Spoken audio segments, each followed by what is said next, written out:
أعوذ بالله من الشيطان الرجيم بسم الله الرحمن الرحيم والفجر وليال عشر والشفع والوتر والليل إذا يسر هل في ذلك قسم لذي حجر ألم تر كيف فعل ربك بعاد إرم ذات العماد التي لم يخلق مثلها في البلاد وثمود الذين جابوا الصخر بالواد وفرعون ذي الأوتاد الذين طغوا في البلاد فأكثروا فيها الفساد فصب عليهم ربك سوط عذاب إن ربك لبالمرصاد فأما الإنسان إذا ما ابتلاه ربه فأكرمه ونعمه فيقول ربي أكرمن وأما إذا ما ابتلاه فقدر عليه رزقه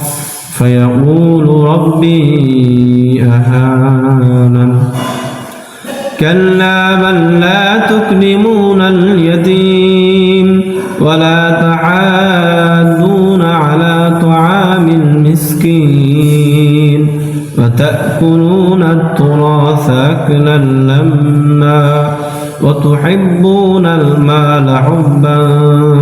جما كلا إذا دكت الأرض دكا دكا وجاء ربك والملك صفا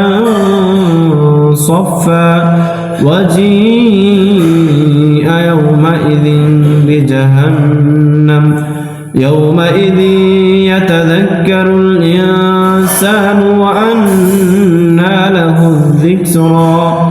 يقول يا ليتني قدمت لحياتي فيومئذ لا يعذب عذابه أحد ولا يوثق وثاقه أحد يا أيتها النفس المطمئنة ارجعي إلى ربك راضية مرضية فادخلي في عبادي وادخلي جنتي